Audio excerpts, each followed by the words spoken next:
The Man in the Iron Mask by Alexandre Dumas, translated by George Burnham Ives. Section 1. For nearly 100 years this curious problem has exercised the imagination of writers of fiction and of drama, and the patience of the learned in history. No subject is more obscure and elusive, and none more attractive to the general mind. It is a legend to the meaning of which none can find the key, and yet in which everyone believes. Involuntarily we feel pity at the thought of that long captivity surrounded by so many extraordinary precautions, and when we dwell on the mystery which enveloped the captive, that pity is not only deepened, but a kind of terror takes possession of us. It is very likely that if the name of the hero of this gloomy tale had been known at the time, he would now be forgotten. To give him a name would be to relegate him at once to the ranks of those commonplace offenders who quickly exhaust our interest and our tears. But this being, cut off from the world without leaving any discoverable trace, and whose disappearance apparently caused no void, this captive, distinguished among captives by the unexampled nature of his punishment, a prison within a prison, as if the walls of a mere cell were not narrow enough, has come to typify for us the sum of all the human misery and suffering ever inflicted by unjust tyranny. Who was the Man in the Iron Mask? Was he rapt away into this silent seclusion from the luxury of a court, from the intrigues of diplomacy, from the scaffold of a traitor, from the clash of a battle? What did he leave behind? Love, glory, or a throne? What did he regret when hope had fled? Did he pour forth imprecations and curses on his tortures, and blaspheme against heaven, or did he, with a sigh, possess his soul in patience? The blows of fortune are differently received according to the different characters of those on whom they fall, and each one of us, who in imagination threads the subterranean passages leading to the cells of Pignerol and Exilles, and incarcerates himself in the Ile Sainte Marguerite and in the Bastille, the successive scenes of that long protracted agony will give the prisoner a form shaped by his own fancy and a grief proportioned to his own power of suffering. How we long to pierce the thoughts and feel the heart-beats and watch the trickling tears behind that machine-like exterior, that impassible mask! Our imagination is powerfully excited by the dumbness of that fate, borne by one whose words never reached the outward air, whose thoughts could never be read on the hidden features, and by the isolation of 40 years secured by twofold barriers of stone and iron. And she clothes the object of her contemplation in majestic splendour, connects the mystery which enveloped his existence with mighty interests, and persists in regarding the prisoner as sacrificed for the preservation of some dynastic secret involving the peace of the world and the stability of a throne.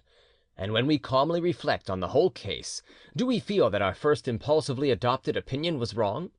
Do we regard our belief as a poetical illusion? I do not think so. On the contrary, it seems to me that our good sense approves our fancy's flight. For what can be more natural than the conviction that the secret of the name, age, and features of the captive, which was so perseveringly kept through long years at the cost of so much care, was of vital importance to the government? No ordinary human passion, such as anger, hate, or vengeance, has so dogged and enduring a character. We feel that the measures taken were not the expression of a love of cruelty, for even supposing that Louis XIV were the most cruel of princes, would he not have chosen one of the 1,000 methods of torture ready to his hand before inventing a new and strange one? Moreover, why did he voluntarily burden himself with the obligation of surrounding a prisoner with such numberless precautions and such sleepless vigilance? Must he not have feared that in spite of it all the walls behind which he concealed the dread mystery would one day let in the light? Was it not through his entire reign a source of unceasing anxiety? And yet he respected the life of the captive whom it was so difficult to hide, and the discovery of whose identity would have been so dangerous. It would have been so easy to bury the secret in an obscure grave, and yet the order was never given. Was this an expression of hate, anger, or any other passion? Certainly not. The conclusion we must come to in regard to the conduct of the king is that all the measures he took against the prisoner were dictated by purely political motives, that his conscience, while allowing him to do everything necessary to guard the secret, did not permit him to take the further step of putting an end to the days of an unfortunate man, who in all probability was guilty of no crime. Courtiers are seldom obsequious to the enemies of their master. so that we may regard the respect and consideration shown to the man in the iron mask by the governor Saint Mars and the minister Louvois as a testimony, not only to his high rank, but also to his innocence. For my part, I make no pretensions to the erudition of the bookworm, and I cannot read the history of the man in the iron mask without feeling my blood boil at the abominable abuse of power, the heinous crime of which he was the victim.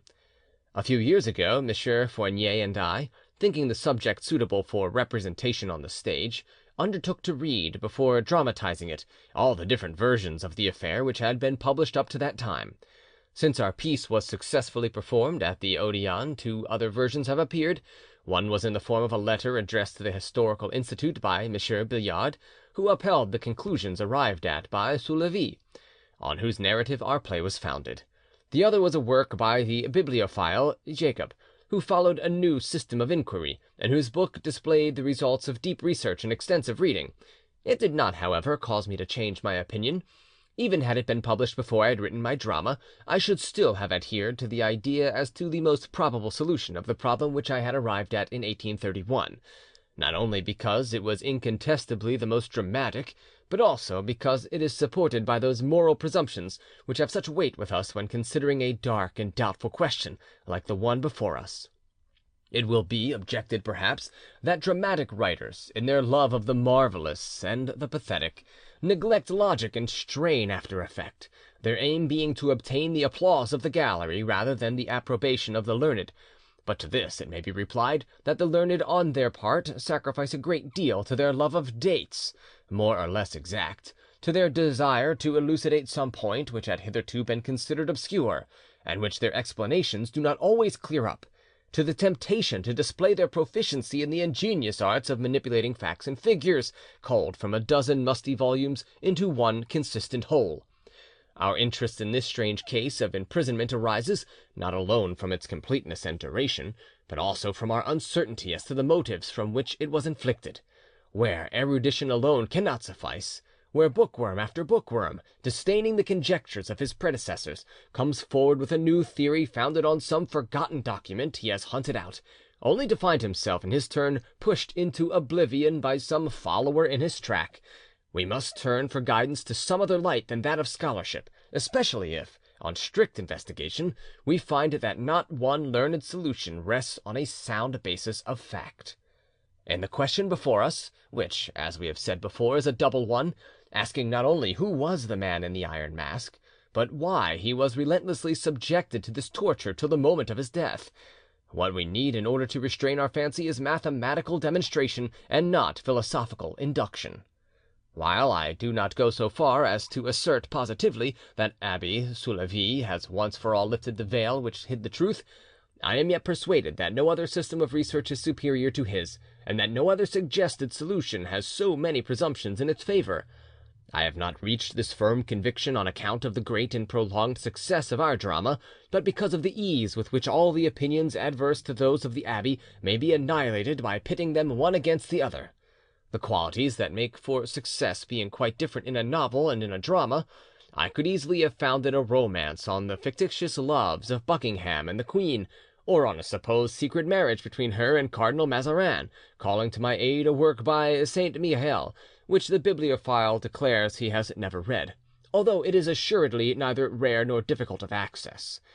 I might also have merely expanded my drama, restoring to the personages therein their true names and relative positions, both of which the exigencies of the stage had sometimes obliged me to alter, and while allowing them to fill the same parts, making them act more in accordance with historical fact. No fable, however far-fetched, no grouping of characters, however improbable, can, however, destroy the interest which the innumerable writings about the Iron Mask excite, although no two agree in details, and although each author and each witness declares himself in possession of complete knowledge. No work, however mediocre, however worthless even, which has appeared on this subject has ever failed of success, not even, for example, the strange jumble of Chevalier de Mouy, a kind of literary braggart who was in the pay of Voltaire, and whose work was published anonymously in 1746 by Pierre de Hont of The Hague. It is divided into 6 short parts, and bears the title The Iron Mask, or The Admirable Adventures of the Father and the Son. An absurd romance by Renaud Warin, and one at least equally absurd by Madame Guenard, met with a like favourable reception. In writing for the theatre, an author must choose one view of a dramatic situation to the exclusion of all others, and in following out this central idea is obliged by the inexorable laws of logic to push aside everything that interferes with its development. A book, on the contrary, is written to be discussed. It brings under the notice of the reader all the evidence produced at a trial which as yet not reached a definite conclusion, and which in the case before us will never reach it, unless, which is most improbable, some lucky chance should lead to some new discovery. The first mention of the prisoner is to be found in the Secret Reports to serve Persian History, in one 12-month volume by an anonymous author, published by the Company of the Associated Booksellers of Amsterdam in 1745. Not having any other purpose, says the author, page 20 of the second edition, than to relate facts which are not known, about which no one has written, or about which it is impossible to be silent, we refer at once to a fact which has hitherto almost escaped notice concerning Prince Giaffé, Louis de Bourbon, Comte de Vermandois, son of Louis XIV and Mademoiselle de la Valliere, who was visited by Ali Momajou, the Duc d'Orléans, the regent, in the fortress of Ispahan, the Bastille, in which he had been imprisoned for several years. This visit had probably no other motive than to make sure that this prince was really alive, he having been reputed dead of the plague for over 30 years, and his obsequies having been celebrated in presence of an entire army. Shah Abbas, Louis XIV, had a legitimate son, Sephi Mirza, Louis, Dauphin of France, and a natural son, Giaffé. These two princes, as dissimilar in character as in birth, were always rivals and always at enmity with each other. One day Giaffé so far forgot himself as to strike Sephi Mirza. Shah Abbas, having heard of the insult offered to the heir to the throne, assembled his most trusted councillors and laid the conduct of the culprit before them, conduct which, according to the law of the country, was punishable with death, an opinion in which they all agreed. One of the councillors, however, sympathizing more than the others with the distress of Shah Abbas, suggested that Giaffé should be sent to the army, which was then on the frontiers of Fédrun, or Flanders, and that his death from plague should be given out a few days after his arrival. Then, while the whole army was celebrating his obsequies, he should be carried off by night in the greatest secrecy to the stronghold on the Isle of Ormus or Sainte Marguerite, and there imprisoned for life. This course was adopted and carried out by faithful and discreet agents. The prince, whose premature death was mourned by the army, being carried by unfrequented roads to the Isle of Ormus, was placed in the custody of the commandant of the island, who had received orders beforehand not to allow any person whatever to see the prisoner. A single servant who was in possession of the secret was killed by the escort on the journey, and his face so disfigured by dagger thrusts that he could not be recognized. The commandant treated his prisoner with the most profound respect. He waited on him at meals, taking the dishes from the cooks at the door of the apartment, none of whom ever looked on the face of Giaffé. One day it occurred to the prince to scratch his name on the back of a plate with his knife. One of the servants into whose hands the plate fell ran with it at once to the commandant, hoping he would be pleased and reward the bearer. But the unfortunate man was greatly mistaken, for he was at once made away with, and that his knowledge of such an important secret might be buried with himself. Giaffé remained several years in the castle Ormus, and was then transported to the fortress of Ispahan, the commandant of Ormus having received the governorship of Ispahan as a reward for faithful service. At Ispahan, as at Ormus, whenever it was necessary on account of illness or any other cause to allow anyone to approach the prince, he was always masked, and several trustworthy persons have asserted that they have seen the masked prisoner often, and had noticed that he used the familiar tu when addressing the governor, while the latter showed his charge with greatest respect. As Giaffé survived Shah Abbas and Sephi Mirza by many years, it may be asked why he was never set at liberty. But it must be remembered, it would have been impossible to restore a prince to his rank and dignities whose tomb actually existed, and of whose burial there were not only living witnesses but documentary proofs, the authenticity of which it would have been useless to deny, so firm was the belief, which has lasted down to the present day, that Giaffé died of the plague in camp when with the army on the frontiers of Flanders. Ali Hamajou died shortly after the visit he paid to Giaffé. This version of the story, which is the original source of all the controversy on the subject, was at first generally received as true. On a critical examination it fitted in very well with certain events which took place in the reign of Louis XIV. The Comte de Vermandois had in fact left the court for camp very soon after his reappearance there, for he had been banished by the king from his presence some time before for having, in company with several young nobles, indulged in the most reprehensible excesses.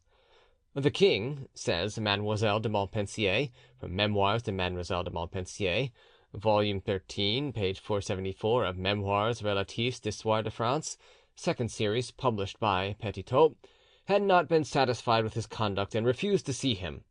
The young prince had caused his mother much sorrow, but had been so well lectured that it was believed that he had at last turned over a new leaf. He only remained 4 days at court, reached the camp before Courtrai early in November 1683, was taken ill on the evening of the 12th, and died on the 19th of the same month of a malignant fever. Mademoiselle de Montpensier says that the Comte de Vermandois fell ill from drink. There are, of course, objections of all kinds to this theory, for if, during the 4 days the comte was at court, he had struck the dauphin, everyone would have heard of the monstrous crime, and yet it is nowhere spoken of except in the Memoires de Perse. What renders the story of the blow still more improbable is the difference in age between the two princes. The dauphin, who already had a son, the Duc de Bragelonne, more than a year old, was born the 1st November 1661, and was therefore 6 years older than the Comte de Vermandois. But the most complete answer to the tale is to be found in a letter written by Barbezieux to Saint Mars, dated 13th August 1691. "When you have any information to send me relative to the prisoner who has been in your charge for 20 years, I most earnestly enjoin on you to take the same precautions as when you write to M. de Louvois." The Comte de Vermandois, the official registration of whose death bears the date 1685, cannot have been 20 years a prisoner in 1691. 6 years after The Man in the Iron Mask had been thus delivered over to the curiosity of the public, the Siècle de Louis XIV, 2 volumes 8vo from Berlin in 1751, was published by Voltaire under the pseudonym of M. de Francheville.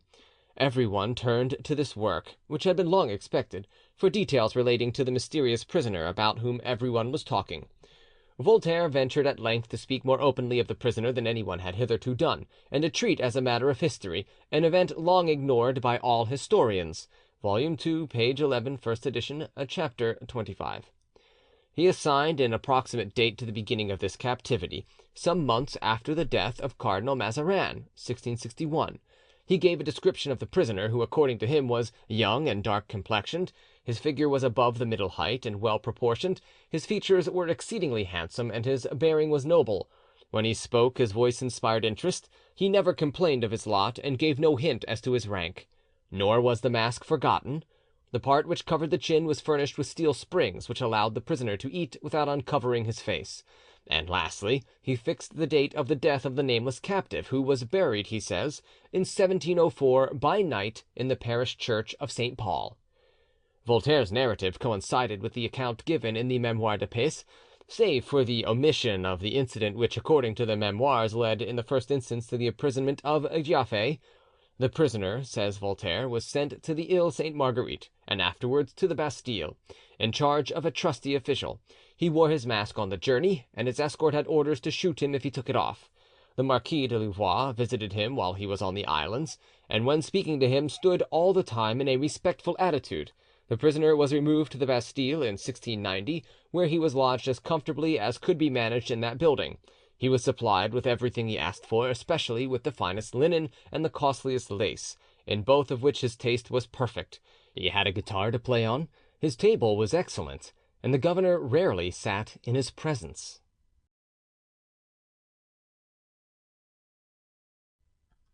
Section 2. Voltaire added a few further details which had been given him by M. de Barneville, the successor of M. de Saint Mars, and by an old physician of the Bastille who had attended the prisoner whenever his health required a doctor, but who had never seen his face, although he had often seen his tongue and his body. He also asserted that M. de Chamillart was the last minister who was in the secret, and that when his son-in-law, Marshal de la Feuillade, besought him on his knees, de Chamillart being on his deathbed, to tell the name of the Man in the Iron Mask, the minister replied that he was under a solemn oath never to reveal the secret, it being an affair of state. To all these details, which the marshal acknowledges to be correct, Voltaire adds a remarkable note. What increases our wonder is, that when the unknown captive was sent to the Ile Sainte Marguerite, no personage of note disappeared from the European stage. The story of the Comte de Vermandois, the Blow, was treated as an absurd and romantic invention which does not even attempt to keep within the bounds of the possible, by Baron C., according to P. Marchand, Baron Quinningen, in a letter inserted in the Library of the Works of the Scholars of Europe, June 1745. The discussion was revived somewhat later, however, and a few Dutch scholars were supposed to be responsible for a new theory founded on history, the foundations proving somewhat shaky, however, a quality which it shares, we must say, with all the other theories which have ever been advanced. According to this new theory, the masked prisoner was a young foreign nobleman, groom of the chambers to Anne of Austria and the real father of Louis XIV. This anecdote appears first in a 12º volume printed by Pierre Marteau at Cologne in 1692, which bears the title "The Loves of Anne of Austria, consort of Louis XIII, with Monsieur le C.D.R., the real father of Louis XIV, King of France," being a minute account of the measures taken to give an heir to the throne of France, the influences at work to bring this to pass, and the denouement of the comedy.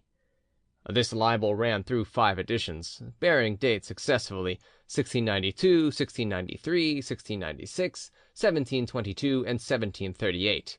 In the title of the edition of 1696 the words "Cardinal de Richelieu" are inserted in place of the initials C.D.R.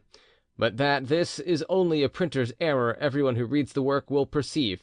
Some have thought the 3 letters stood for Comte de Rivière, others for Comte de Rochefort, whose Memoirs, compiled by Sandras de Courtilz, supply these initials.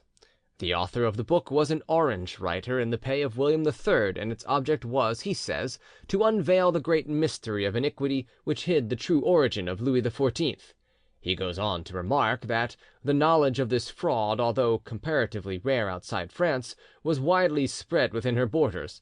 The well-known coldness of Louis XIII, the extraordinary birth of Louis Dieudonne, so called because he was born in the 23rd year of a childless marriage, and several other remarkable circumstances connected with the birth, all point clearly to a father other than the prince, who with great effrontery is passed off by his adherents as such. The famous barricades of Paris, and the organised revolt led by distinguished men against Louis XIV on his accession to the throne, proclaimed aloud the king's illegitimacy, so that it rang through the country, and as the accusation had reason on its side, hardly anyone doubted its truth. We give below a short abstract of the narrative, the plot of which is rather skilfully constructed. Cardinal Richelieu, looking with satisfied pride at the love of Gaston, Duc d'Orleans, brother of the king, for his niece, Parisiadis, Madame de Combalet, formed the plan of uniting the young couple in marriage. Gaston, taking the suggestion as an insult, struck the cardinal. Père Joseph then tried to gain the cardinal's consent and that of his niece to an attempt to deprive Gaston of the throne, which the childish marriage of Louis XIII seemed to assure him. A young man, the C.D.R. of the book, was introduced into Anne of Austria's room, who, though a wife in name, had long been a widow in reality. She defended herself but feebly, and on seeing the cardinal next day said to him, "Well, you have your wicked will, but take good care, Sir Cardinal, that I may find above the mercy and goodness which you have tried by many pious sophistries to convince me is awaiting me. Watch over my soul, I charge you, for I have yielded." The queen having given herself up to love for some time, the joyful news that she would soon become a mother began to spread over the kingdom. In this manner was born Louis XIV, the putative son of Louis XIII. If this instalment of the tale be favourably received, says the pamphleteer, the sequel will soon follow, in which the sad fate of C.D.R. will be related, who was made to pay dearly for his short-lived pleasure. Although the first part was a great success, the promised sequel never appeared. It must be admitted that such a story, though it never convinced a single person of the illegitimacy of Louis XIV, was an excellent prologue to the tale of the unfortunate lot of the Man in the Iron Mask, and increased the interest and curiosity with which that singular historical mystery was regarded. But the views of the Dutch scholars, thus set forth, met with little credence, and were soon forgotten in a new solution. The third historian to write about the prisoner of Ile Sainte Marguerite was Lagrange Chancel.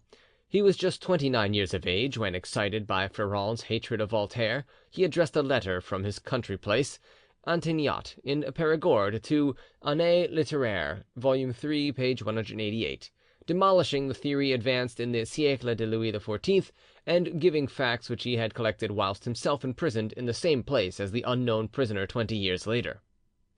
"My detention in the Ile Sainte Marguerite," says Le Grand Chancel, "brought many things to my knowledge which a more painstaking historian than M. de Voltaire would have taken the trouble to find out.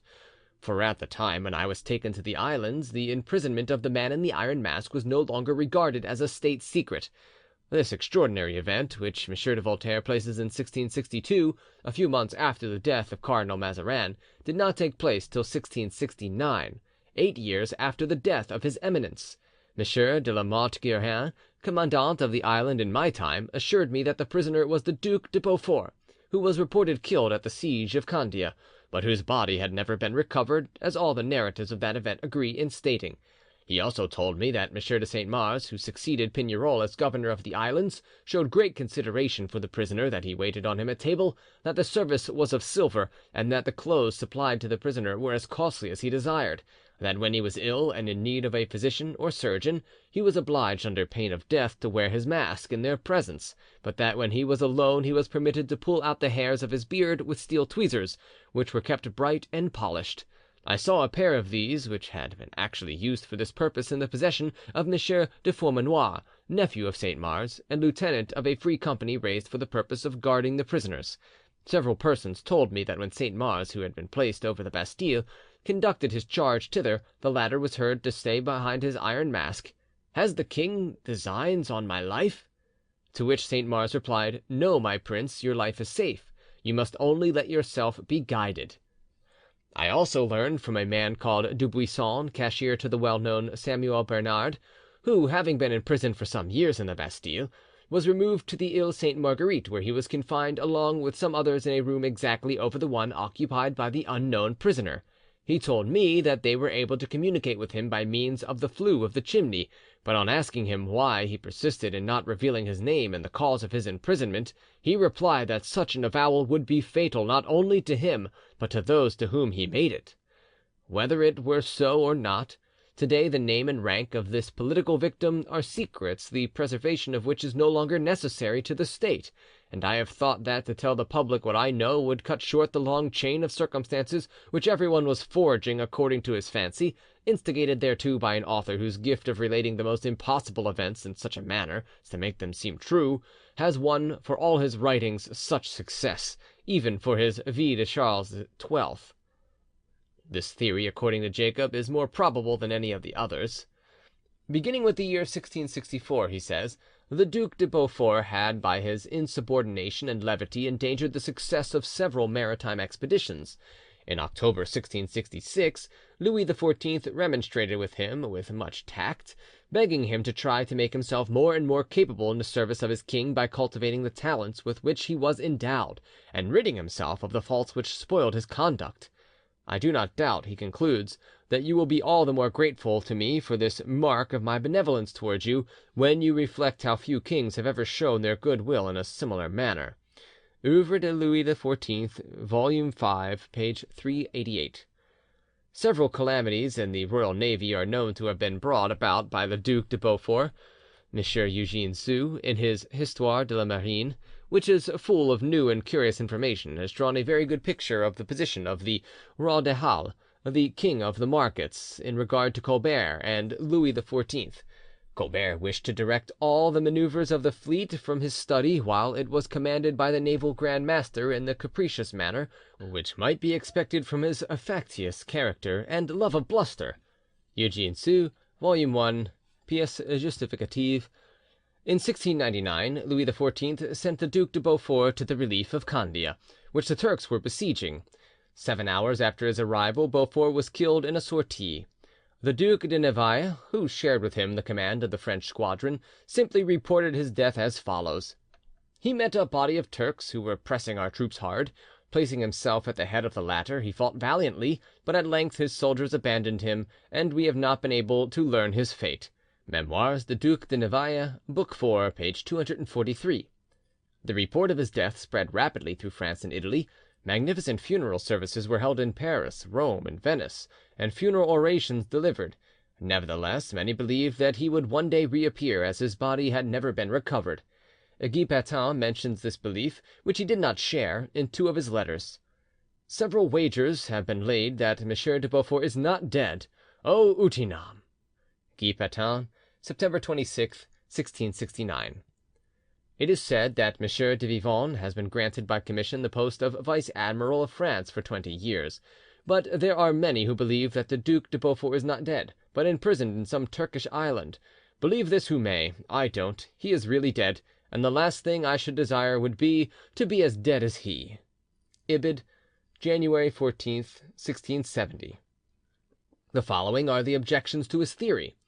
In several narratives written by eyewitnesses of the siege of Candia, says Jacob, it is related that the Turks, according to their custom, despoiled the body and cut off the head of the Duc de Beaufort on the field of battle, and that the latter was afterwards exhibited at Constantinople, and this may account for some of the details given by the Sandras Courtilz in his Memoire du Marquis de Montbrun and his Memoire d'Artagnan, for one can easily imagine that the naked headless body might escape recognition.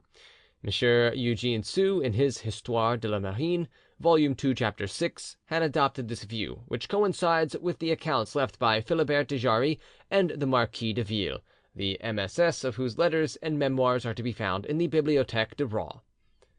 In the first volume of the History of the Detention of the Philosophers and People of Letters at the Bastille, etc., we find the following passage. Without dwelling on the difficulty and danger of an abduction, which an Ottoman scimitar might any day during this memorable siege render unnecessary, we shall restrict ourselves to declaring positively that the correspondence of Saint Mars from 1669 to 1680 gives us no ground for supposing that the governor of Pignerol had any great prisoner of state in his charge during that period of time, except Fouquet and Laussune. While we profess no blind faith in the conclusions arrived at by the learned critic, we would yet add to the considerations on which he relies another, viz., that it is most improbable that Louis XIV should ever have considered it necessary to take such rigorous measures against the Duc de Beaufort.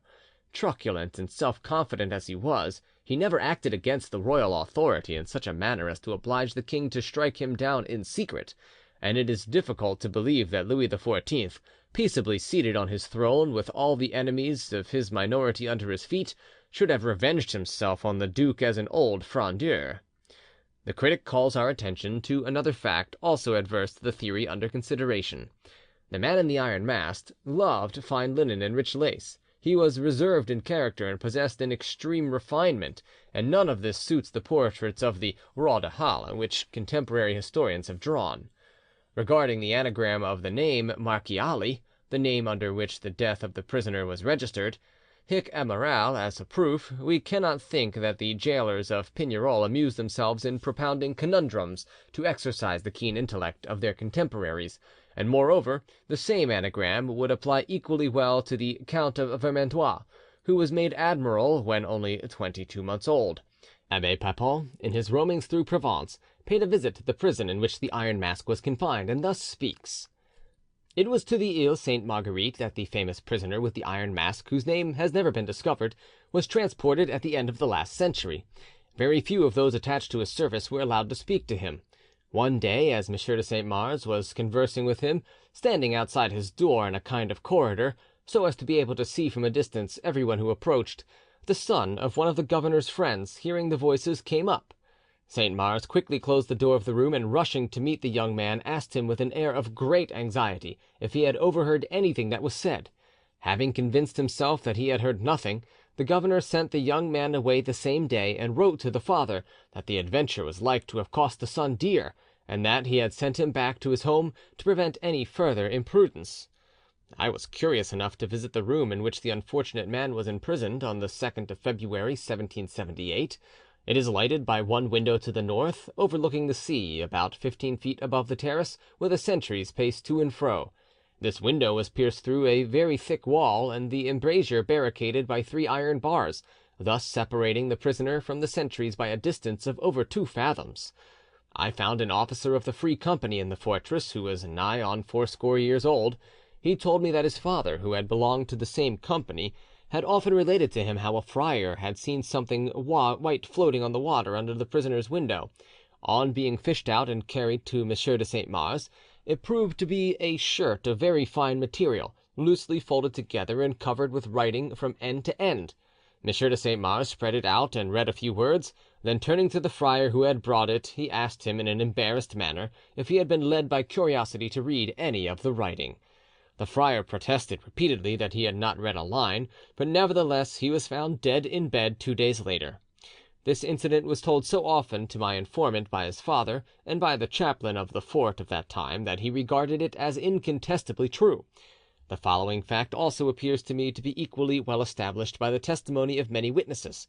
I collected all the evidence I could on the spot, and also in the Lerins monastery, where the tradition is preserved. A female attendant being wanted for the prisoner, a woman of the village of Montgain offered herself for the place, being under the impression that she would thus be able to make her children's fortune. But on being told that she would not only never be allowed to see her children again, but would be cut off from the rest of the world as well, she refused to be shut up with a prisoner whom it cost so much to serve. I may mention here that at the 2 outer angles of the wall of the fort which faced the sea 2 sentries were placed with orders to fire on any boat which approached within a certain distance. The prisoner's personal attendant died in the Ile Sainte Marguerite. The brother of the officer whom I mentioned above was partly in the confidence of M. de Saint Mars, and he often told how he was summoned to the prison once at midnight and ordered to remove a corpse, and that he carried it on his shoulders to the burial place, feeling certain it was the prisoner who was dead, but it was only his servant, and it was then that an effort was made to supply his place by a female attendant. Abbe Papon gives some curious details hitherto unknown to the public, but as he mentions no names, his narrative cannot be considered as evidence. Voltaire never replied to Le Grand Chancel, who died the same year in which his letter was published. Freron, desiring to revenge himself for the scathing portrait which Voltaire had drawn of him in the Écossaise, called to his assistance a more redoubtable adversary than Le Grand Chancel. Sainte Foix had brought to the front a brand new theory, founded on a passage by Hume in an article in the Année Littéraire, 1768, volume 4, in which he maintained that the man in the iron mask was the Duke of Monmouth, a natural son of Charles II, who was found guilty of high treason and beheaded in London on the 15th of July, 1685. This is what the English historian says. It was commonly reported in London that the Duke of Monmouth's life had been saved, one of his adherents, who bore a striking resemblance to the duke, having consented to die in his stead, while the real culprit was secretly carried off to France, there to undergo a lifelong imprisonment.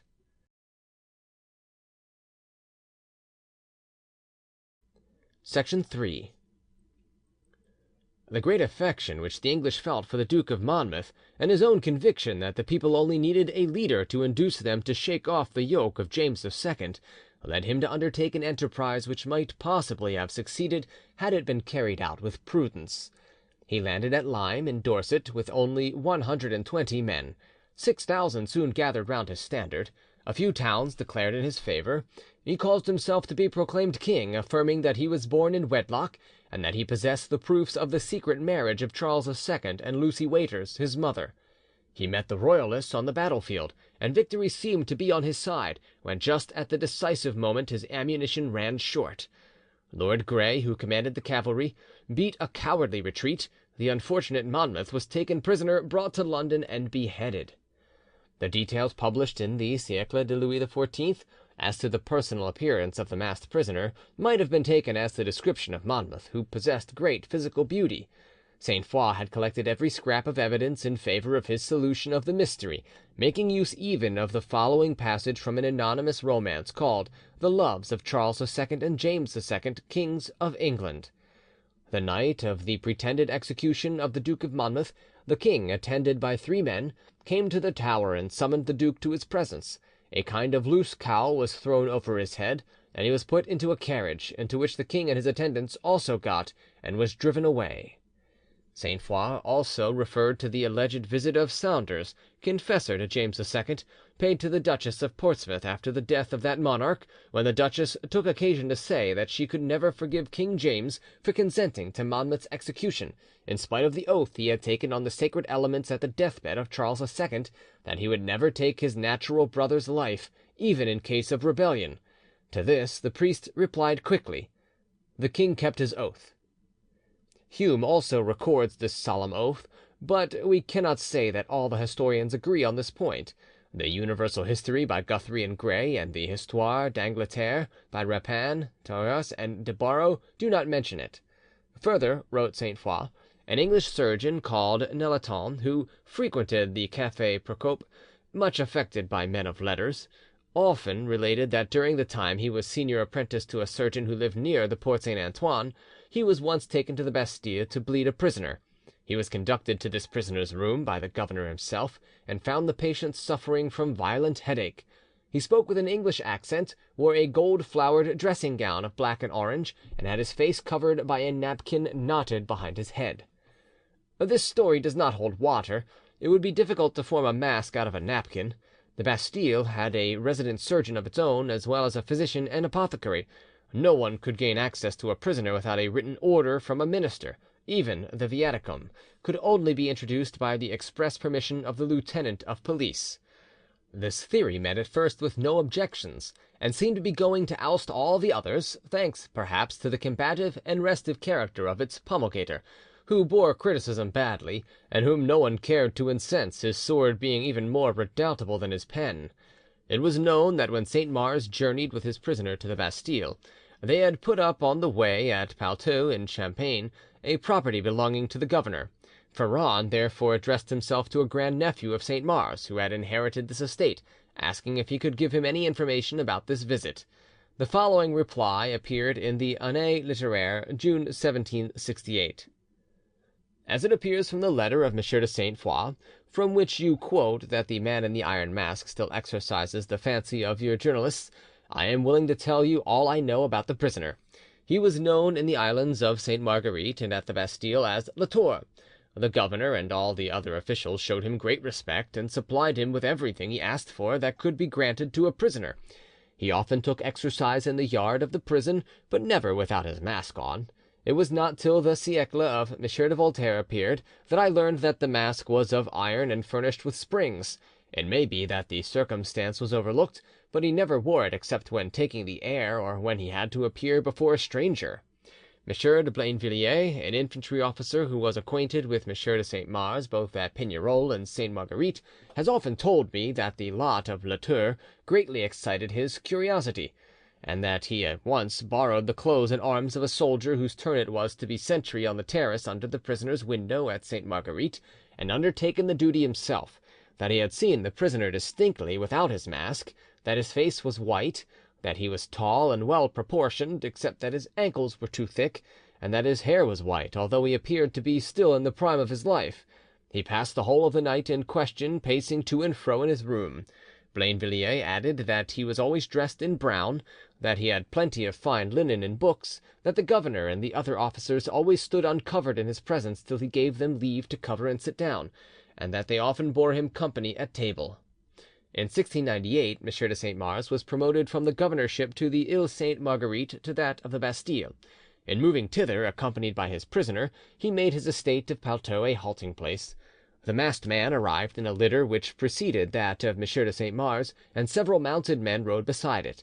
The peasants were assembled to greet their liege lord. M. de Saint Mars dined with his prisoner, who sat with his back to the dining-room windows, which looked out on the court. None of the peasants whom I have questioned were able to see whether the man kept his mask on while eating, but they all noticed that M. de Saint Mars, who sat opposite to his charge, laid 2 pistols beside his plate, that only one footman waited at table, who went into the antechamber to change the plates and dishes, always carefully closing the dining-room door behind him. When the prisoner crossed the courtyard his face was covered with a black mask, but the peasants could see his lips and teeth, and remarked that he was tall and had white hair. M. de Saint Mars slept in a bed placed beside the prisoner's. M. de Blainvilliers told me also that, as soon as he was dead, which happened in 1704, he was buried at St. Paul's, and that the coffin was filled with substances which would rapidly consume the body. He added, I never heard that the masked man spoke with an English accent. Sainte Foix proved the story related by M. de Blainvilliers to be little worthy of belief, showing by a circumstance mentioned in the letter that the imprisoned man could not be the Duc de Beaufort. Witness the epigram of Madame de Choisy: M. de Beaufort longs to bite and can't, whereas the peasants had seen the prisoner's teeth through his mask. It appeared as if the theory of Sainte Foix were going to stand, when a Jesuit father named Griffet, who was confessor at the Bastille, devoted chapter 8 of his treatise of the different kinds of evidence which serve to establish the truth in history (12mo, Liege, 1769) to the consideration of the Iron Mask. He was the first to quote an authentic document which certifies that the man in the Iron Mask about whom there was so much disputing really existed. This was the written journal of Monsieur du Jonca, king's lieutenant in the Bastille in 1698, from which Père Griffet took the following passage: "On Thursday, September the 8th, 1698, at 3 o'clock in the afternoon, Monsieur de Saint Mars, the new governor of the Bastille, entered upon his duties. He arrived from the islands of Sainte Marguerite, bringing with him in a litter a prisoner whose name is a secret, and whom he had under his charge there and at Pignerol. This prisoner, who was always masked, was at first placed in the Bassiniere tower, where he remained until the evening. At 9 o'clock p.m. I took him to the third room of the Bertaudiere tower, which I had already furnished before his arrival with all needful articles, having received orders to do so from Monsieur de Saint Mars. While I was showing him the way to his room, I was accompanied by Monsieur Rosarges, who had also arrived along with Monsieur de Saint Mars, and whose office it was to wait on the said prisoner, whose table is to be supplied by the governor." Du Jonca's diary records the death of the prisoner in the following terms: "Monday, 19th November 1703, the unknown prisoner, who always wore a black velvet mask, and whom Monsieur de Saint Mars brought with him from the Ile Sainte Marguerite, and whom he had so long in charge, fell slightly unwell yesterday on coming back from mass. He died today at 10 p.m. without having a serious illness; indeed, it could not have been slighter.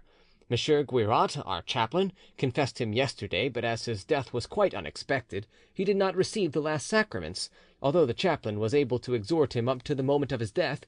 He was buried on Tuesday, the 20th November, at 4 p.m. in the burial ground of St. Paul's, our parish church. The funeral expenses amounted to 40 livres. His name and age were withheld from the priests of the parish.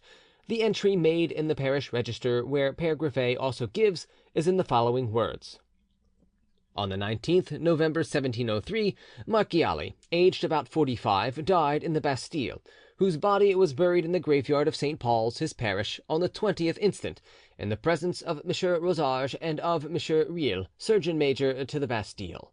Signed, Rosarges, Riel. As soon as he was dead, everything belonging to him, without exception, was burned, such as his linen, clothes, bed and bedding, rugs, chairs, and even the doors of the room he occupied. His service of plate was melted down, the walls of his room were scoured and whitewashed, the very floor was renewed, from fear of his having hidden a note under it, or left some mark by which he could be recognised. Père Griffet did not agree with the opinions of either Lagrange Chancel or Sainte Foix, but seemed to incline towards the theory set forth in the Memoires de Perse, against which no irrefutable objections had been advanced. He concluded by saying that before arriving at any decision as to who the prisoner really was, it would be necessary to ascertain the exact date of his arrival at Pignerol. Sainte Foix hastened to reply, upholding the soundness of the views he had advanced. He procured from Arras a copy of an entry in the registers of the cathedral chapter, stating that Louis XIV had written with his own hand to the said chapter that they were to admit to burial the body of the Comte de Vermandois, who had died in the city of Courtrai, that he desired that the deceased should be interred in the centre of the choir, in the vault in which lay the remains of Elizabeth, Comtesse de Vermandois, wife of Philip of Alsace, Comte de Flanders, who had died in 1182. It is not to be supposed that Louis XIV would have chosen a family vault in which to bury a log of wood.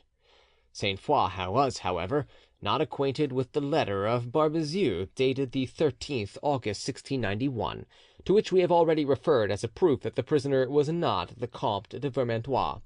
It is equally a proof that he was not the Duke of Monmouth, as Sainte Foix maintained, for sentence was passed on the Duke of Monmouth in 1685, so that it could not be of him either that Barbezieux wrote in 1691, the prisoner whom you have had in charge for 20 years. In the very year in which Sainte Foix began to flatter himself that his theory was successfully established, Baron Heiss brought a new one forward in a letter dated Phalsbourg, 28th June 1770, and addressed to the Journal Encyclopedique. It was accompanied by a letter translated from the Italian which appeared in the Abridged History of Europe by Jacques Bernard, published by Claude Jordan, Leyden, 1685–87, in detached sheets. This letter stated, August 1687, article Mantoue, that the Duke of Mantua, being desirous to sell his capital, Casale, to the King of France, had been dissuaded therefrom by his secretary, and induced to join the other princes of Italy in their endeavours to thwart the ambitious schemes of Louis XIV. The Marquis d'Arcy, French ambassador to the court of Savoy, having been informed of the secretary's influence, distinguished him by all kinds of civilities, asked him frequently to table, and at last invited him to join a large hunting party 2 or 3 leagues outside Turin. They set out together, but at a short distance from the city were surrounded by a dozen horsemen, who carried off the secretary, disguised him, put a mask on him, and took him to Pignerol. He was not kept long in this fortress, as it was too near the Italian frontier, and although he was carefully guarded, it was feared that the walls would speak. So he was transferred to the Ile Sainte Marguerite, where he is at present in the custody of M. de Saint Mars. This theory, of which much was heard later, did not at first excite much attention. What is certain is that the Duke of Mantua's secretary, by name Matthioli, was arrested in 1679 through the agency of Abbe d'Estrade and M. de Catinat, and taken with the utmost secrecy to Pignerol, where he was imprisoned and placed in charge of M. de Saint Mars. He must not, however, be confounded with the man in the iron mask. Catinat says of Matthioli in a letter to Louvois, "No one knows the name of this knave." Louvois writes to Saint Mars, "I admire your patience in waiting for an order to treat such a rogue as he deserves when he treats you with disrespect." Saint Mars replies to the minister, "I have charged Blainvilliers to show him a cudgel, and tell him that with its aid we can make the froward meek." Again Louvois writes, "The clothes of such people must be made to last 3 or 4 years." This cannot have been the nameless prisoner who was treated with such consideration, before whom Louvois stood bareheaded, who was supplied with fine linen and lace, and so on.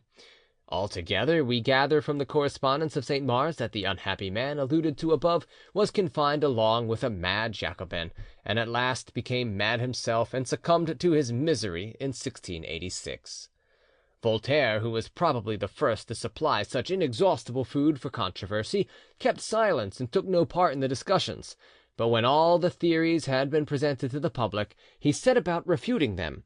He made himself very merry in the 7th edition of the Questions on the Encyclopaedia, distributed in the form of dictionary, Geneva 1791, over the complaisance attributed to Louis XIV in acting as police sergeant and jailer for James II, William III, and Anne, with all of whom he was at war.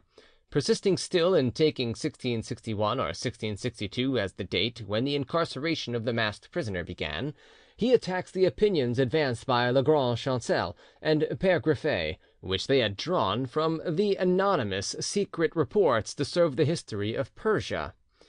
Having thus dissipated all these illusions, he says, "Let us now consider who the masked prisoner was, and how old he was when he died.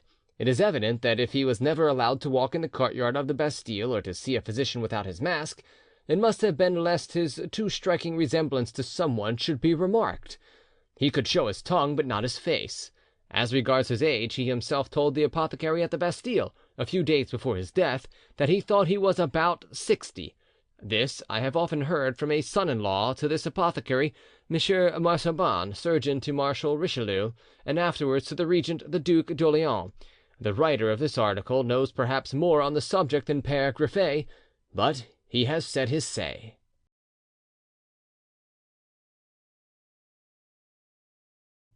Section 4. This article in the Questions on the Encyclopaedia was followed by some remarks from the pen of the publisher, which are also, however, attributed by the publishers of Kehl to Voltaire himself.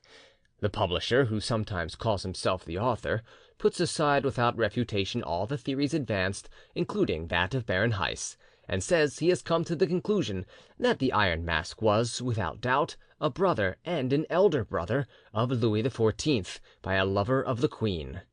Anne of Austria had come to persuade herself that hers alone was the fault which had deprived Louis XIII, The publisher of this edition overlooked the obvious typographical error of 14th here when he meant, and it only makes sense, it was 13th. Of an heir, but the birth of the Iron Mask undeceived her. The cardinal, to whom she confided her secret, cleverly arranged to bring the king and queen, who had long lived apart, together again. The second son was the result of this reconciliation, and the first child being removed in secret, Louis XIV remained in ignorance of the existence of his half-brother till after his majority. It was the policy of Louis XIV to affect a great respect for the royal house, so he avoided much embarrassment to himself and a scandal affecting the memory of Anne of Austria by adopting the wise and just measure of burying alive the pledge of an adulterous love. He was thus enabled to avoid committing an act of cruelty which a sovereign less conscientious and less magnanimous would have considered a necessity. After this declaration, Voltaire made no further reference to the Iron Mask. This last version of the story upset that of Sainte Foix. Voltaire having been initiated into the state secret by the Marquis de Richelieu, we may be permitted to suspect that, being naturally indiscreet, he published the truth from behind the shelter of a pseudonym, or at least gave a version which approached the truth, but later on, realizing the dangerous significance of his words, he preserved for the future complete silence. We now approach the question whether the prince, who thus became the Iron Mask, was an illegitimate brother or a twin brother of Louis XIV. The first was maintained by M. Quentin Crawfurd, the second by Abbe Soulavie in his Memoire de Marechal Duc de Richelieu, London, 1790. In 1783, the Marquis de Luchet, in the Journal des Gens du Monde, awarded to Buckingham the honour of the paternity in dispute. In support of this, he quoted the testimony of a lady of the house of St. Quentin, who had been a mistress of the minister Barbezieux, and who died at Chartres about the middle of the 18th century. She had declared publicly that Louis XIV had consigned his elder brother to perpetual imprisonment, and that the mask was necessitated by the close resemblance of the two brothers to each other. The Duke of Buckingham, who came to France in 1625 in order to escort Henrietta Maria, sister of Louis XIII, to England, where she was to marry the Prince of Wales, made no secret of his ardent love for the queen, and it is almost certain that she was not insensible to his passion. An anonymous pamphlet, La Conférence du Cardinal Mazarin avec le Gazetier, Brussels, 1649, says that she was infatuated about him, and allowed him to visit her in her room. She even permitted him to take off and keep one of her gloves, and his vanity leading him to show his spoil, the king heard of it and was vastly offended. An anecdote, the truth of which no one has ever denied, relates that one day Buckingham spoke to the queen with such passion in the presence of her lady-in-waiting, the Marquise de Senecey, that the latter exclaimed, "Be silent, sir! You cannot speak thus to the Queen of France." According to this version, the man in the Iron Mask must have been born at latest in 1637. But the mention of any such date would destroy the possibility of Buckingham's paternity, for he was assassinated at Portsmouth on September 2nd, 1628.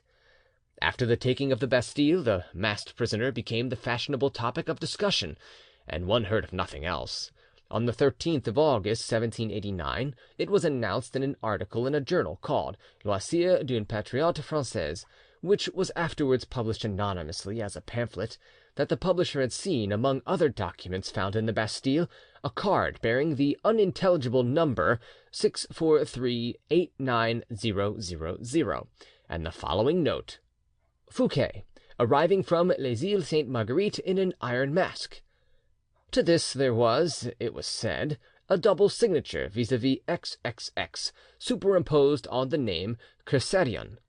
The journalist was of opinion that Fouquet had succeeded in making his escape, but had been retaken and condemned to pass for dead, and to wear a mask henceforward as a punishment for his attempted evasion. This tale made some impression, for it was remembered that in the supplement to the Siècle de Louis XIV it was stated that Chamillart had said that the Iron Mask was a man who knew all the secrets of Monsieur Fouquet. But the existence of this card was never proved, and we cannot accept the story on the unsupported word of an anonymous writer. From the time that restrictions on the press were removed, hardly a day passed without the appearance of some new pamphlet on the Iron Mask. Louis Dutin, in Correspondance Interceptée, 12 months, 1789, revived the theory of Baron Heiss, supporting it by new and curious facts. he proved that Louis XIV had really ordered one of the Duke of Mantua's ministers to be carried off and imprisoned in Pignerol. Dutens gave the name of the victim as Girolamo Magni. He also quoted from a memorandum which, by the wish of the Marquis de Castellane, was drawn up by a certain Souchon, probably the man whom Papon questioned in 1778. This Souchon was the son of a man who had belonged to the Free Company maintained in the islands in the time of Saint Mars, and was 79 years old. This memorandum gives a detailed account of the abduction of a minister in 1679, who is styled a minister of the Empire, and his arrival as a masked prisoner at the islands, and states that he died there in captivity 9 years after he was carried off. Dutens thus divests the episode of the element of the marvellous with which Voltaire had surrounded it. He called to his aid the testimony of the Duc de Choiseul, who, having in vain attempted to worm the secret of the Iron Mask out of Louis XV, begged Madame de Pompadour to try her hand, and was told by her that the prisoner was the minister of an Italian prince. At the same time that Dutens wrote, "There is no fact in history better established than the fact that the man in the Iron Mask was a minister of the Duke of Mantua who was carried off from Turin." M. Quentin Crawford was maintaining that the prisoner was a son of Anne of Austria, while a few years earlier Boucher, a lawyer, in his Essai sur l'Histoire de Provence, 2 volumes, 1785, had regarded this story as a fable invented by Voltaire, and had convinced himself that the prisoner was a woman. As we see, discussion threw no light on the subject, and instead of being dissipated, the confusion became ever worse confounded. In 1790, the Memoirs du Marechal de Richelieu appeared. He had left his notebooks, his library, and his correspondence to Soulavie. The Memoirs are undoubtedly authentic, and have, if not certainty, at least a strong moral presumption in their favour, and gained the belief of men holding diverse opinions. But before placing under the eyes of our readers extracts from them relating to the Iron Mask, let us refresh our memory by recalling 2 theories which had not stood the test of thorough investigation. According to some MS notes left by M. de Bonac, French ambassador of Constantinople in 1724, the Armenian patriarch Arwedicks, a mortal enemy of our Church, and the instigator of the terrible persecutions to which the Roman Catholics were subjected, was carried off into exile at the request of the Jesuits by a French vessel, and confined in a prison whence there was no escape. This prison was the fortress of Sainte Marguerite, and from there he was taken to the Bastille, where he died. The Turkish government continually clamoured for his release till 1723, but the French government persistently denied having taken any part in the abduction. Even if it were not a matter of history that Arwedicks went over to the Roman Catholic Church and died a free man in Paris, as may be seen by an inspection of the certificate of his death preserved among the archives in the Foreign Office, one sentence from the notebook of M. de Bonac would be sufficient to annihilate this theory. M. de Bonac says that the patriarch was carried off, while M. de Feriol, who succeeded M. de Chateauneuf in 1699, was ambassador at Constantinople. Now it was in 1698 that Saint Mars arrived at the Bastille with his masked prisoner.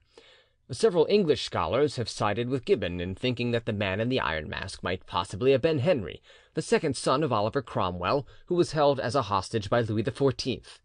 By an odd coincidence, the second son of the Lord Protector does entirely disappear from the page of history in 1659. We know nothing of where he afterwards lived, nor when he died. But why should he be a prisoner of state in France, while his elder brother Richard was permitted to live there quite openly? In the absence of all proof, we cannot attach the least importance to this explanation of the mystery. We now come to the promised extracts from the Memoirs du Marechal de Richelieu. Under the late king there was a time when every class of society was asking who the famous personage really was who went by the name of the Iron Mask. But I noticed that this curiosity abated somewhat after his arrival at the Bastille with Saint Mars, when it began to be reported that orders had been given to kill him should he let his name be known.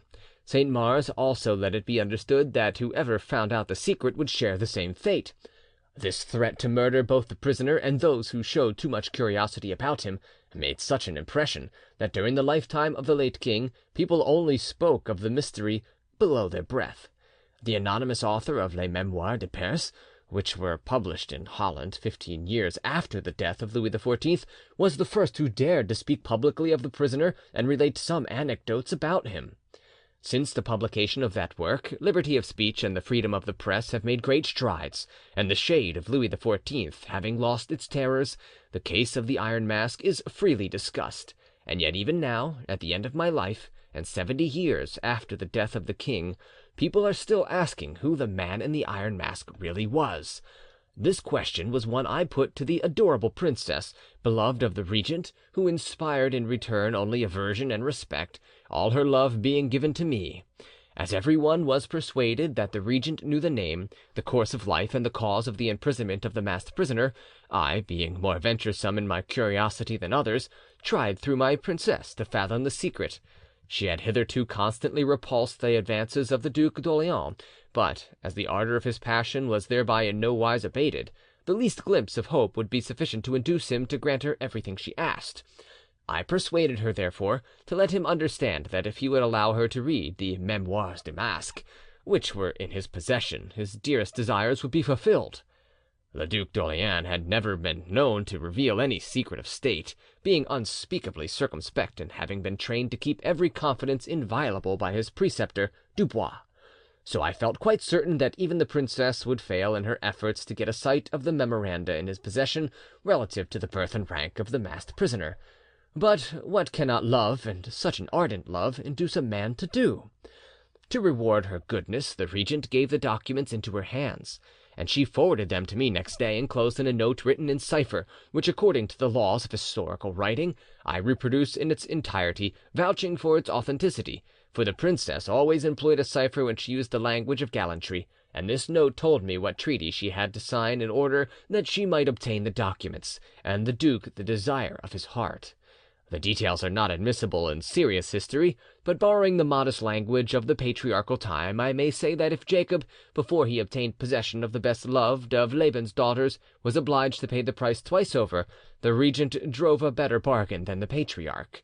The note and the memorandum were as follows: 2-1-17-12-9-2, 20-2-1-7-14-20, 10-3-21-11-14-16-12-17-14-12-9-21-5-12-17-15-0-14-1-15-14-12-9-21-5-12-9-21-16-20-14-8-3.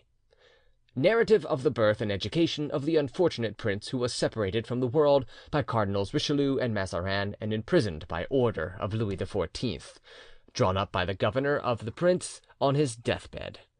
The unfortunate prince, whom I brought up and had in charge till almost the end of my life, was born on the 5th September 1638 at 8:30 o'clock in the evening, while the king was at supper. His brother, who is now on the throne, was born at noon, while the king was at dinner. But whereas his birth was splendid and public, that of his brother was sad and secret. For the king, being informed by the midwife that the queen was about to give birth to a second child, ordered the chancellor, the midwife, the chief almoner, the queen's confessor, and myself to stay in her room to be witnesses of whatever happened, and of his course of action should a second child be born.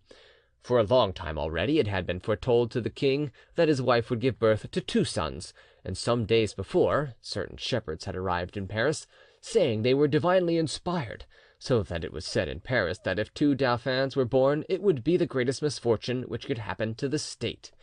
The Archbishop of Paris summoned these soothsayers before him, and ordered them to be imprisoned in Saint Lazare, because the populace was becoming excited about them, a circumstance which filled the king with care, as he foresaw much trouble to his kingdom.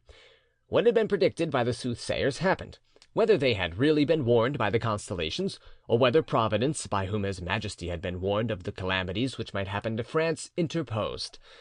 The king had sent a messenger to the cardinal to tell him of this prophecy, and the cardinal had replied that the matter must be considered, that the birth of 2 dauphins was not impossible, and should such a case arrive, the second must be carefully hidden away, lest in the future, desiring to be king, he should fight against his brother in support of a new branch of the royal house, and come at last to reign. The king in his suspense felt very uncomfortable, and as the queen began to utter cries, we feared a second confinement. we sent to inform the king, who was almost overcome by the thought that he was about to become the father of two dauphins. He said to the Bishop of Meaux, whom he had sent for to minister to the queen, "Do not quit my wife till she is safe. I am in mortal terror." Immediately after he summoned us all, the Bishop of Meaux, the Chancellor, M. Honorat, Dame Peronette, the midwife, and myself, and said to us in presence of the queen, so that she could hear, that we would answer to him with our heads if we made known the birth of a second dauphin, that it was his will that the fact should remain a state secret, to prevent the misfortunes which would else happen, the Salic law not having declared to whom the inheritance of the kingdom should come in case two eldest sons were born to any of the kings. What had been foretold happened. The queen, while the king was at supper, gave birth to a second dauphin, more dainty and more beautiful than the first, but who wept and wailed unceasingly, as if he regretted to take up that life in which he was afterwards to endure such suffering. The chancellor drew up the report of this wonderful birth, without parallel in our history, but his majesty, not being pleased with its form, burned it in our presence, and the chancellor had to write and rewrite till his majesty was satisfied. The almoner remonstrated, saying it would be impossible to hide the birth of a prince, but the king returned that he had reasons of state for all he did. Afterwards the king made us register our oath, the chancellor signing it first, then the queen's confessor, and I last. The oath was also signed by the surgeon and midwife who attended on the queen, and the king attached this document to the report, taking both away with him, and I never heard any more of either. I remember that his majesty consulted with the chancellor as to the form of the oath, and that he spoke for a long time in an undertone to the cardinal, after which the last-born child was given into the charge of the midwife, and as they were always afraid she would babble about his birth, she has told me that they often threatened her with death should she ever mention it. We were also forbidden to speak, even to each other, of the child whose birth we had witnessed. Not one of us has as yet violated this oath, for his majesty dreaded nothing so much as a civil war brought about by the two children born together, and the cardinal, who afterwards got the care of the second child into his hands, kept that fear alive. The king also commanded us to examine the unfortunate prince minutely. He had a wart above the left elbow, a mole on the right side of his neck, and a tiny wart on his right thigh, for his majesty was determined, and rightly so, that in case of the decease of the firstborn, the royal infant whom he was entrusting to our care should take his place, wherefore he required our sign manual to the report of the birth, to which a small royal seal was attached in our presence, and we all signed it after his majesty, according as he commanded. As to the shepherds who had foretold the double birth, never did I hear another word of them, but neither did I inquire. The cardinal, who took the mysterious infant in charge, probably got them out of the country. All through the infancy of the second prince, Dame Peronette treated him as if he were her own child, giving out that his father was a great nobleman, for everyone saw by the care she lavished on him and the expense she went to, that although unacknowledged, he was the cherished son of rich parents and well cared for. When the prince began to grow up, Cardinal Mazarin, who succeeded Cardinal Richelieu in the charge of the prince's education, gave him into my hands to bring up in a manner worthy of a king's son, but in secret. Dame Peronette continued in his service till her death, and was very much attached to him, and he still more to her. The prince was instructed in my house in Burgundy, with all the care due to the son and brother of a king.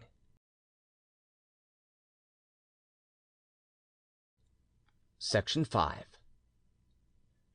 I had several conversations with the queen mother during the troubles in France, and her majesty always seemed to fear that if the existence of this prince should be discovered during the lifetime of his brother, the young king, malcontents would make it a pretext for rebellion, because many medical men hold that the last-born of twins is in reality the elder, and if so, he was king by right, while many others have a different opinion.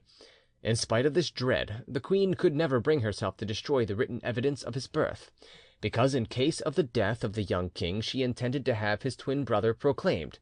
She told me often that the written proofs were in her strong-box. I gave the ill-starred prince such an education as I should have liked to receive myself, and no acknowledged son of a king ever had a better. The only thing for which I have to reproach myself is that, without intending it, I caused him great unhappiness, for when he was 19 years old he had a burning desire to know who he was, and as he saw that I was determined to be silent, growing more firm the more he tormented me with questions, he made up his mind henceforward to disguise his curiosity, and to make me think that he believed himself a love-child of my own. He began to call me father, although when we were alone I often assured him that he was mistaken. But at length I gave up combating this belief, which he perhaps only feigned to make me speak, and allowed him to think he was my son. Contradicting him no more, but while he continued to dwell on this subject, he was meantime making every effort to find out who he really was. 2 years passed thus, when, through an unfortunate piece of forgetfulness on my part, for which I greatly blame myself, he became acquainted with the truth. He knew that the king had lately sent me several messengers, and once having carelessly forgotten to lock up a casket containing letters from the queen and the cardinals, he read part and divined the rest through his natural intelligence, and later confessed to me that he had carried off the letter which told most explicitly of his birth. I can recall that from this time on his manner to me showed no longer that respect for me in which I had brought him up, but became hectoring and rude, and that I could not imagine the reason of the change, for I never found out that he had searched my papers, and he never revealed to me how he got at the casket, whether he was aided by some workman whom he did not wish to betray, or had employed other means. One day, however, he unguardedly asked me to show him the portraits of the late and the present king. I answered that those that existed were so poor that I was waiting till better ones were taken before having them in my house. This answer, which did not satisfy him, called forth the request to be allowed to go to Dijon. I found out afterwards that he wanted to see a portrait of the king which was there, and to get to the court, which was just then at Saint-Jean-de-Luz, because of the approaching marriage with the Infanta, so that he might compare himself with his brother and see if there were any resemblance between them. Having knowledge of this plan, I never let him out of my sight. The young prince was at this time as beautiful as Cupid, and through the intervention of Cupid himself he succeeded in getting hold of a portrait of his brother. One of the upper servants of the house, a young girl, had taken his fancy, and he lavished such caresses on her, and inspired her with so much love, that although the whole household was strictly forbidden to give him anything without my permission, she procured him a portrait of the king. The unhappy prince saw the likeness at once. Indeed, no one could help seeing it, for the one portrait would serve equally well for either brother, and the sight produced such a fit of fury that he came to me crying out, "There is my brother, and this tells me who I am," holding out a letter from Cardinal Mazarin which he had stolen from me, and making a great commotion in my house. The dread lest the prince should escape and succeed in appearing at the marriage of his brother made me so uneasy that I sent off a messenger to the king to tell him that my casket had been opened, and asking for instructions. The king sent back word through the cardinal that we were both to be shut up till further orders, and that the prince was to be made to understand that the cause of our common misfortune was his absurd claim. I have since shared his prison, but I believe that a decree of release has arrived from my heavenly judge, and for my soul's health and for my word's sake I make this declaration, that he may know what measures to take in order to put an end to his ignominious estate should the king die without children. Can any oath imposed under threats oblige one to be silent about such incredible events, which it is nevertheless necessary that posterity should know? Such were the contents of the historical document given by the regent to the princess, and it suggests a crowd of questions. Who was the prince's governor? Was he a Burgundian? Was he simply a landed proprietor with some property in a country house in Burgundy? How far was his estate from Dijon? He must have been a man of note, for he enjoyed the most intimate confidence at the court of Louis XIII, either by virtue of his office or because he was a favourite of the king, the queen, and Cardinal Richelieu. Can we learn from the list of nobles of Burgundy what member of their body disappeared from public life, along with a young ward whom he had brought up in his own house just after the marriage of Louis XIV? Why did he not attach his signature to the declaration, which appears to be 100 years old? Did he dictate it when so near death that he had not strength to sign it? How did it find its way out of prison? And so forth. There is no answer to all these questions, and I, for my part, cannot undertake to affirm that the document is genuine. Abbe Soulavie relates that he one day pressed the marshal for an answer to some questions on the matter, asking, amongst other things, if it were not true that the prisoner was an elder brother of Louis XIV, born without the knowledge of Louis XIII. The marshal appeared very much embarrassed, and although he did not entirely refuse to answer, what he said was not very explanatory. He averred that this important personage was neither the illegitimate brother of Louis XIV, nor the Duke of Monmouth, nor the Comte de Vermandois, nor the Duc de Beaufort, and so on, as so many writers had asserted. He called all their writings mere inventions, but added that almost every one of them had got hold of some true incidents, as for instance the order to kill the prisoner should he make himself known. Finally, he acknowledged that he knew the state secret, and used the following words: "All that I can tell you, abbe, is that when the prisoner died at the beginning of the century, at a very advanced age, he had ceased to be of such importance as when, at the beginning of his reign, Louis XIV shut him up for weighty reasons of state."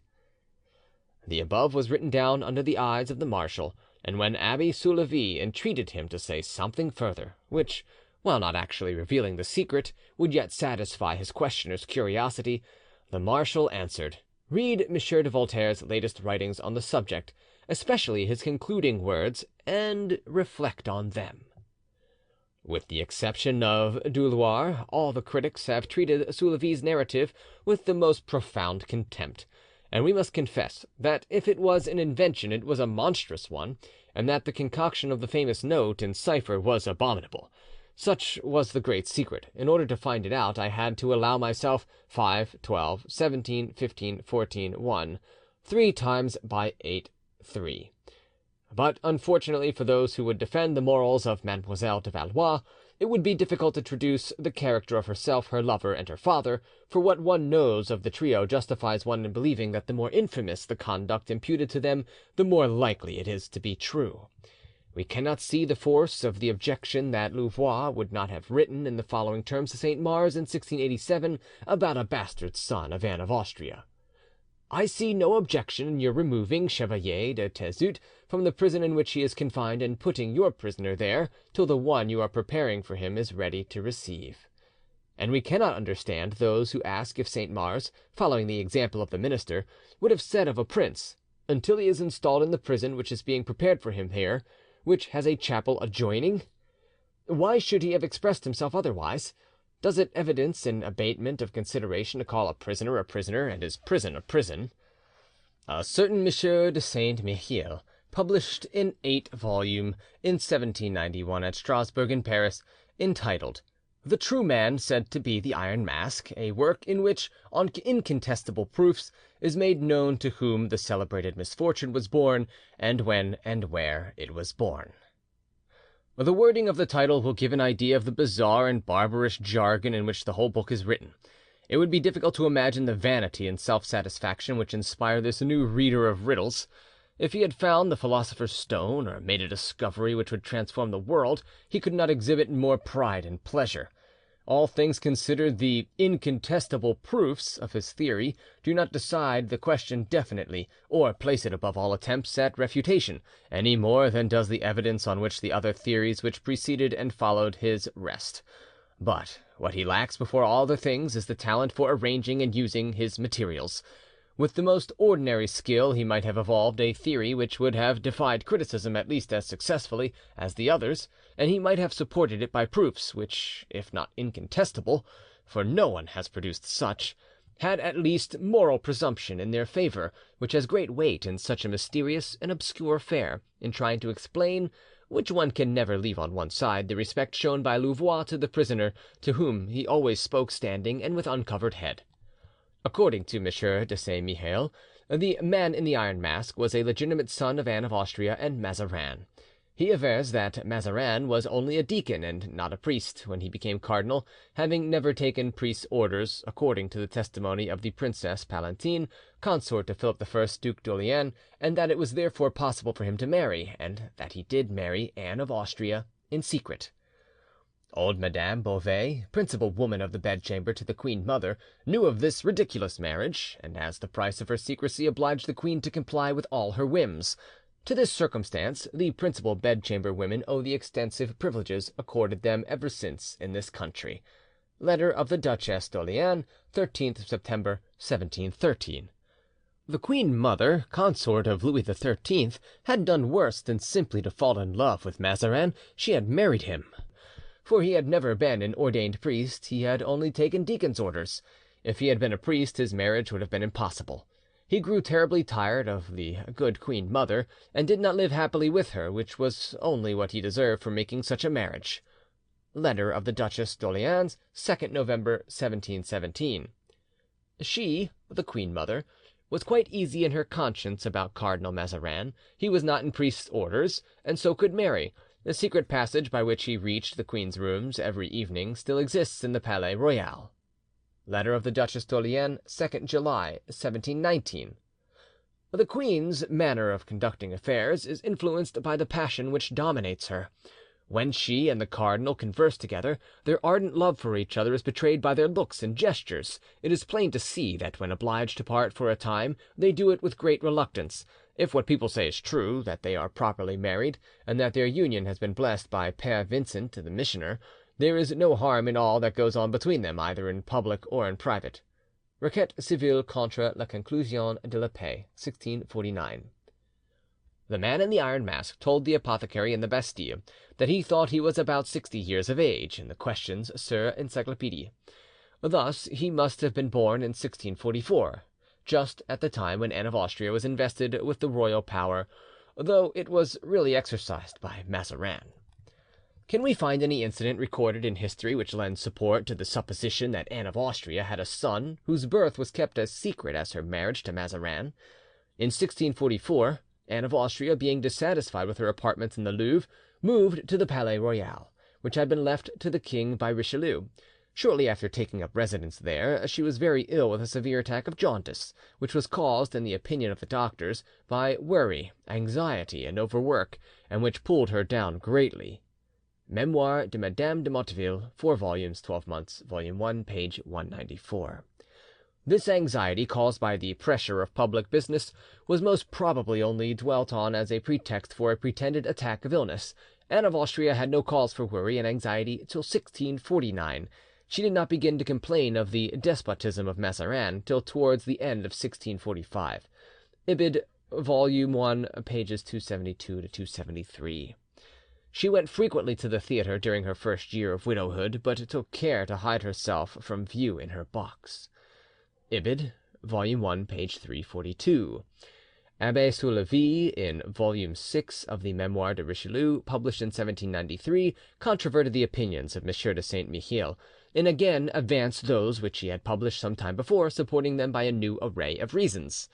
The fruitlessness of research in the archives of the Bastille, and the importance of the political events which were happening, diverted the attention of the public for some years from this subject. In the year 1800, however, the Magasin Encyclopédique published, volume 6, page 472, an article entitled "Memoirs on Historical Problems and the Method of Solving Them applied to the Man with the Iron Mask," signed C.D.O., in which the author maintained that the prisoner was the first minister of the Duke of Mantua, and says his name was Girolamo Magni. And the same year an octavo volume of 142 pages was produced by M. Roux Fazelac. It bore the title "Historical and Critical Research on the Man with the Iron Mask, which result in certain notions about this prisoner." These researches brought to light a secret correspondence relative to certain negotiations and intrigues, and to the abduction of a secretary of the Duke of Mantua, whose name was Mattioli and not Girolamo Magni. In 1802, an octavo pamphlet containing 11 pages, of which the author was perhaps Baron Levier, but which was signed Reth, was published. It took the form of a letter to General Jourdan, and was dated from Turin, and gave many details about Mattioli and his family. It was entitled "True Key to the History of the Man in the Iron Mask."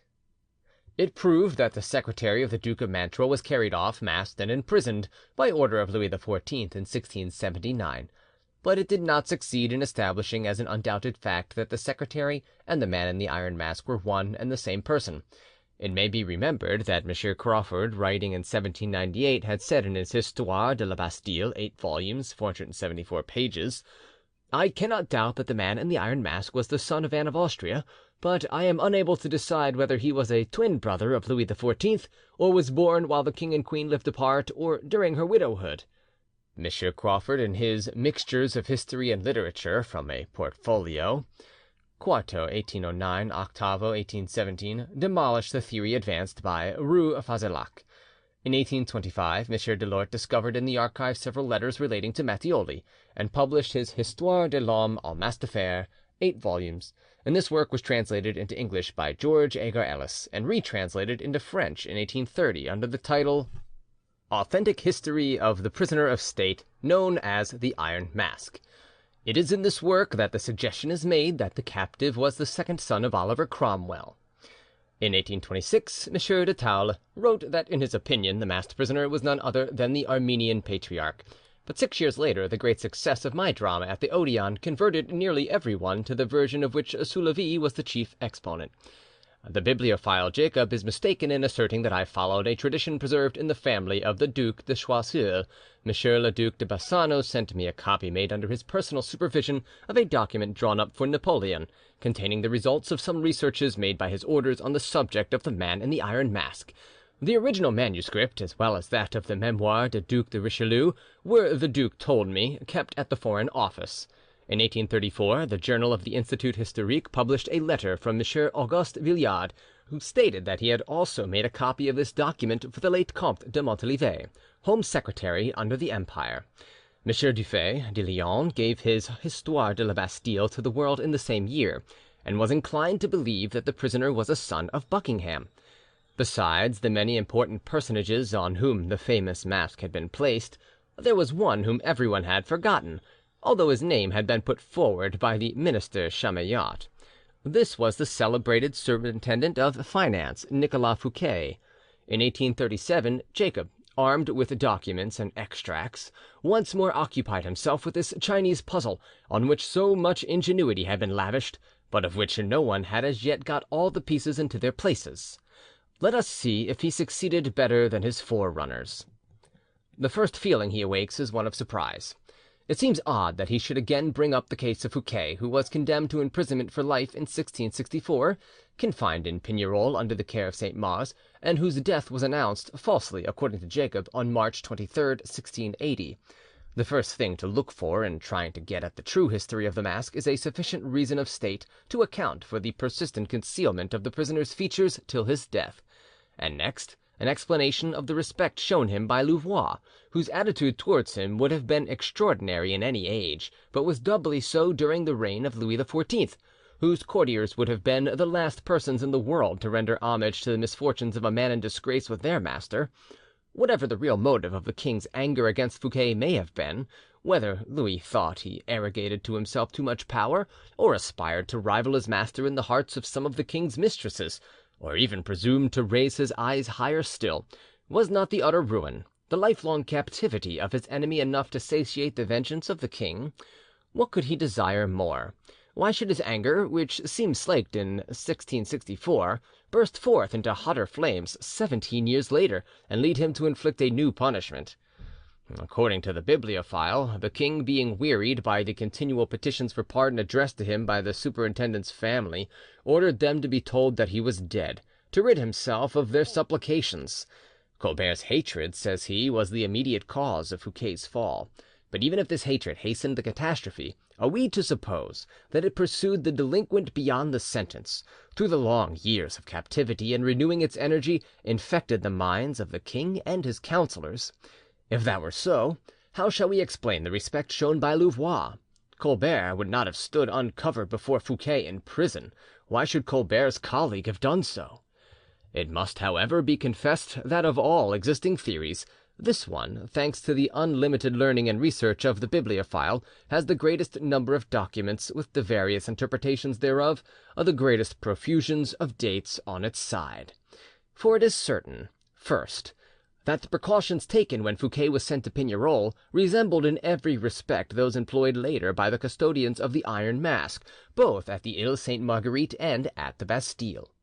Second, that the majority of the traditions relative to the masked prisoner might apply to Fouquet.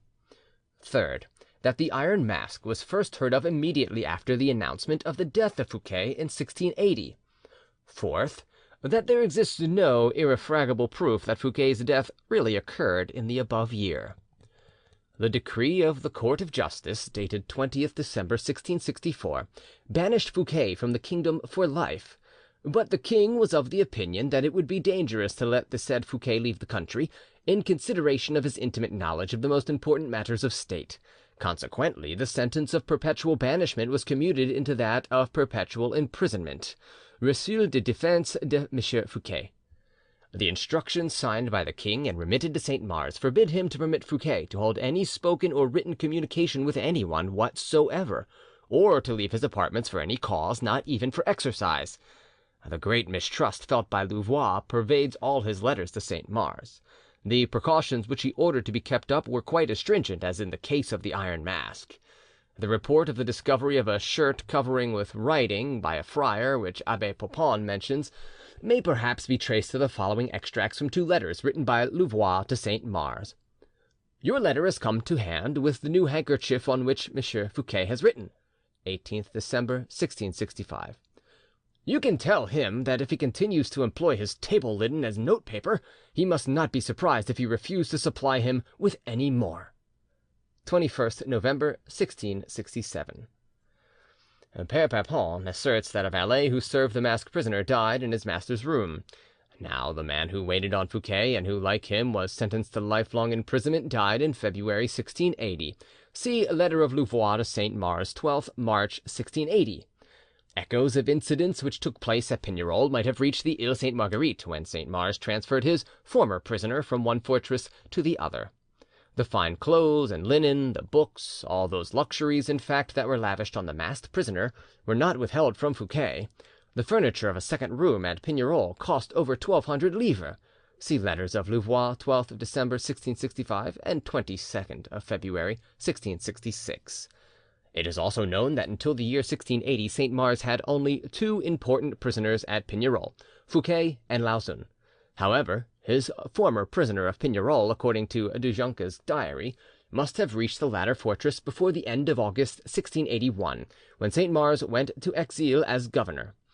So that it was in the interval between the 23rd March 1680, the alleged date of Fouquet's death, and the 1st September 1681 that the Iron Mask appeared at Pignerol, and yet Saint Mars took only two prisoners to exile. One of these was probably the man in the Iron Mask.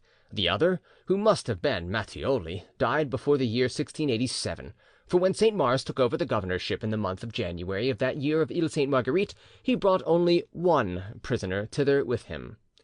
I have taken such good measures to guard my prisoner that I can answer to you for his safety. Lettre de Saint Mars à Louvois, 20th January 1687.